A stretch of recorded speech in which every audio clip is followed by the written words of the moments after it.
I'm Max Keiser. Welcome to On the Edge.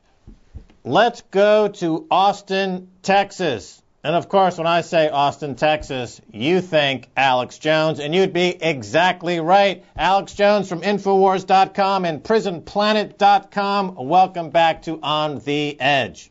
Max, thanks for having me. All right. Alex Jones, let's first talk about Ron Paul. The Texas congressman is running for the Republican nomination for president. For those who don't know, who is he? Why has the mainstream media written him off even though he keeps leading in the polls? Well, Ron Paul is in his 12th term in the House of Representatives.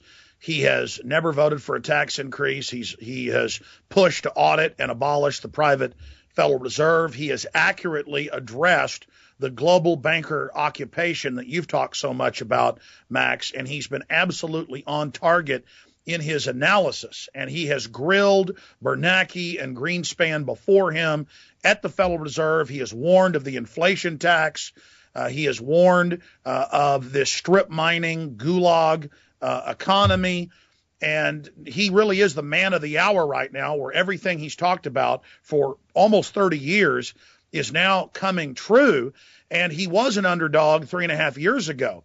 But now Pew Research finds that he gets the least amount of coverage of 10 Republican presidential candidates, some that have even dropped out, and that when he does get coverage, he's being demonized. But separately, there's a new Gallup poll out yesterday showing that Ron Paul is tied with Mitt Romney, Rick Perry, and Michelle Bachmann. And that's what we've seen in the last 6 months. He's in the top 3 candidates, generally number 1. He's won the New Hampshire poll. He essentially tied with Michelle Bachmann in the Iowa straw poll, despite the fact that she admittedly bought over 90% of her votes, 4,000 plus. It's incredible. So the establishment dinosaur, government banker-run media, instead of really state-run media, it's more fascist banker-run through the government media, is trying to push the hoax that he can't win. But in the last few weeks, that hoax has imploded, so now they're moving on to attack Ron Paul because they are scared to death of him. It would basically be like if an Alex Jones or a Max Keiser was really the leader in all the polls. They would be panicking and going after us because we, like Ron Paul, address reality and the real issues. So the system is in absolute panic mode right now because Ron Paul is in a nose-to-nose horse race with the other top contenders. And if the mainstream corporate media actually covered him, he would undoubtedly be the nominee for the Republicans. And in every major poll that's been done, he would destroy Barack Obama because a lot of progressives, a lot of liberals, a lot of anti-war people would come over and vote for Ron Paul. All right, Alex Jones, I want you to tell us a little bit about how this InfoWars works, because you have your site, InfoWars. You correctly identified a number of years ago that the winners, politically speaking, would be those who control the InfoWars or who were successful in the InfoWars. So when you have a candidate like Ron Paul, who was very successful in the straw poll, who is polling very well against these other candidates, but for whom the mainstream media is able to marginalize using the tricks that they use by setting him up constantly as an also ran, etc. Can you just walk us through some of the techniques in the InfoWars that are used to attack Ron Paul? Because you have a unique position on this because you've been using your guerrilla warfare, so to speak, to become this very, very large media presence in the U.S. How do they do it to marginalize Ron Paul? Okay, well, those of us in the alternative media, because we are the underdog and because we love liberty, we use the most powerful weapon, which is the truth. The establishment has a lot more money and packaging behind them, but they're selling something that's very hard to sell, and that's lies. And so what they do is run hoaxes, basically, different permutations of that.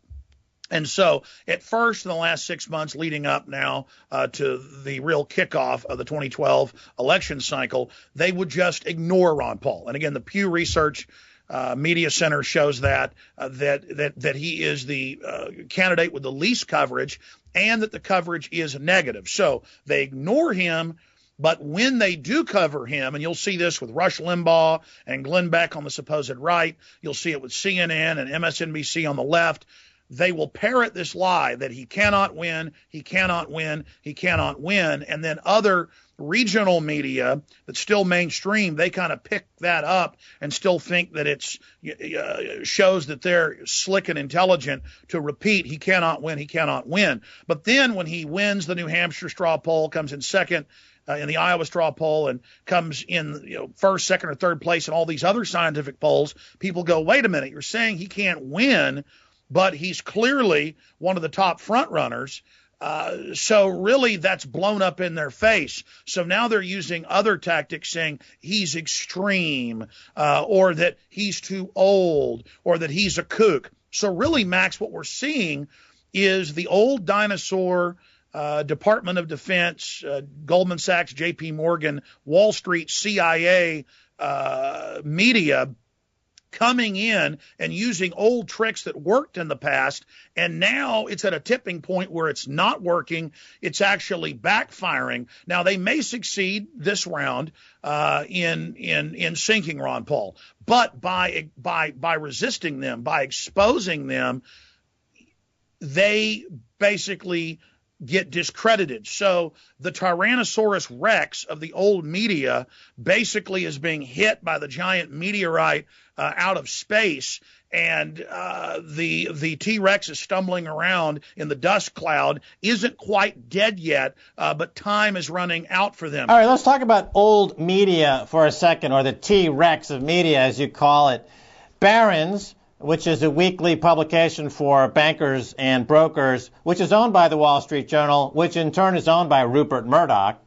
They came out with a piece last weekend, which was really a smear of Ron Paul, a hit piece on Ron Paul, saying he's the candidate of doom who will profit from the U.S. demise due to his investments in gold and gold mining. Now, this is where the political agenda intersects with the economic agenda, because Ron Paul has said that the problem with the U.S. is that they're spending too much money on war, too much money on feeding corporate welfare. The mainstream media, which Rupert Murdoch is a huge beneficiary of that corporate welfare, obviously doesn't want Ron Paul in charge to cut off Rupert Murdoch's corporate welfare checks and the Pentagon's welfare checks. So they come out with this mainstream hit piece. But it's interesting, Alex Jones, because they identify gold as somehow anathema with the interest of America, and yet quite clearly in the Constitution it says only gold and silver will be recognized as money. Can you talk a little bit about that? Sure. This is another bold hoax. I was watching CNN last night, and they were saying, well, people like Ron Paul and folks are wrong. The power to make war, the war power has been taken over by the president for a long time, so Congress can't get it back. And it's the same thing with the power of the purse. More and more that's been handed over to the private Federal Reserve. It's been handed over to the executive. So what we're seeing is another massive hoax where they flip reality on its head. Here's Ron Paul for close to 30 years laying out that the system is devaluing the dollar, and that the government's growing too much, and that corporate welfare is out of control, and that America shouldn't be an empire, and that the chickens are going to come home to roost. And he laid out exactly what would happen and was laughed at for decades. Now, right as it's all coming true, exactly as he historically said that it would, they flip it and say, gold is going up because of Ron Paul. America is in trouble because of Ron Paul. Well, Ron Paul's been the outsider out in the wilderness warning people. Now the establishment that has steered us right in to the iceberg so they can loot the Titanic, they are now trying to flip it. That's another narrative, that it's Ron Paul's fault. It's not the bankers. It's not Goldman Sachs and JP Morgan. It's not the looting. It's not the derivatives. It's not the looting of the pension funds and now going after the military's retirement. No. All of that is Ron Paul's fault. It's not Bernanke. It's not Paulson. It's not Geithner. It's all Ron Paul. And so basically they're saying, you pointed out the emperor was wearing no clothes, and you stand to gain from the demise of this system. It's not Ron Paul or Max Keiser that's ending this system. You're pointing out that the system has gone off a cliff and that people should move into things that historically will protect them in times of inflation in the currencies, a devaluation. And so Ron Paul said buy gold when it was $250 an ounce. It's now $1,800 plus almost $1,900. Ron Paul and Max Keiser said buy silver when it was $5 an ounce. It's now 40 plus. And in this bizarre world, they sit there to all the yuppies reading the Wall Street Journal and Barron's and the rest of it and say, it's okay. Let's demonize the people that were right, because we know you yuppies subconsciously are mad that you didn't listen to people that actually knew what they were saying and weren't bought and paid for to lie to you. And so let's kill the messenger. You feel bad you didn't buy silver and gold. You feel bad that your 401ks have been cut in half. Instead of blaming the establishment, let's crucify or burn at the stake Ron Paul, Alex Jones, Max Keiser, people like that. And so that's what we've seen here, is this insane hoax where they're trying to sell the public that it's not the bankers. They're the good guys. Give them everything. Give them unlimited trillions of dollars in secret bailouts. Let MSNBC be given taxpayer money secretly. That's the good guys. The bad guy is that Ron Paul who was 100% right and gave you the best investment tips in the last 100 years. He is evil. He is bad. He is wrong. Bernanke will save you. Do not buy gold. Do not buy silver. The New World Order cares about you. The bankers want to help you. Right. Let's talk about Ben Bernanke for a second. He authorized a $17 trillion bailout of foreign banks. And additionally, we just found out that he authorized $1.2 trillion loans to the bankers who enabled that $17 trillion loan and bailout of foreign banks. But this is pretty late-breaking news, this $1.2 trillion gift to these executives. Doesn't matter. It's all Ron Paul's fault. Well, talk a little bit about this Ben Bernanke and the foreign banks. Isn't that treason by definition? Absolutely. We have the greatest robbery in history we've ever seen. We've seen Greenspan go on Meet the Prostitutes a few weeks ago and say, don't worry, we're not going to default because we're just going to print money, which is a default and signals that they're going to move into hyperinflation in the future. And that's why suddenly gold and silver exploded. So again, we're watching total insanity, like Nero fiddling while Rome burns, while they openly tell us how great it is that they're going to further devalue the dollar and destroy everybody's savings, annihilate people on fixed incomes like Social Security, and they're sitting up there like Marie Antoinette saying, let them eat cake, when everybody's basically beginning to starve to death in this country and worldwide, and it's going to result in a storming of the Bastille, and these arrogant banksters think they're going to get away with it. I've got news for them. All the king's horses and all the king's men and all the media whores bought and paid for with banker bailout money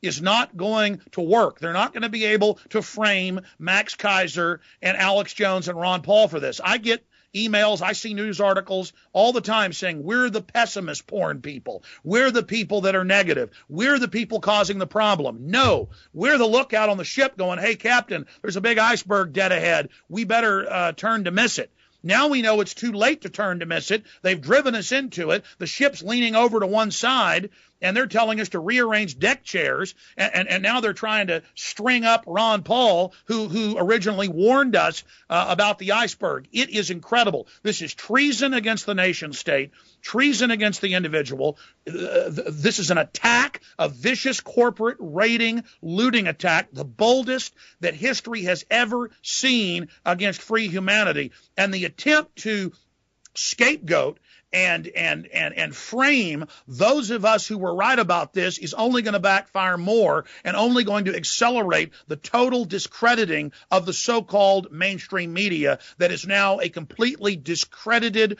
ridiculous joke who is losing its entire viewing and listening audience as we speak. We don't just have mega zombie banks. We have mega zombie corporate whore media, and it's all going down. The question is, will we let it drag civilization down with it?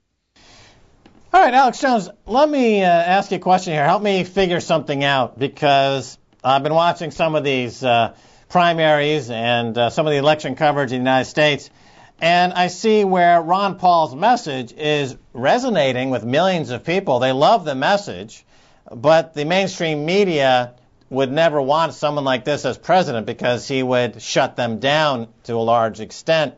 So out pops a candidate like Rick Perry, who sounds like Ron Paul, but am I correct in thinking that he's really just trying to ride Ron Paul's coattails and that we shouldn't really trust this guy?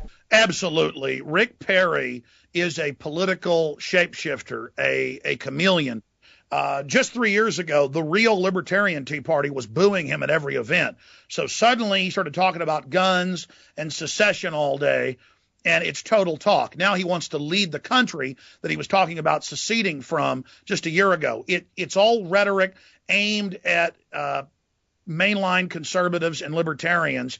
And now his talk about the Federal Reserve is treacherous, almost treasonous. Notice he said, don't print money until after the election. He said, don't print money before the election. This is a guy who comes from the mainline Republican Party that's bought and paid for, just like Obama is bought and paid for by the mega banks. And it shows the pincer attack. Not only are they attacking Ron Paul and ignoring Ron Paul, but they're also coming in and trying to co-opt Ron Paul's message that is absolutely resonating. That's why Zbigniew Brzezinski said last year to the Council on Foreign Relations that this is the first time that humanity's been awake to the ruling class.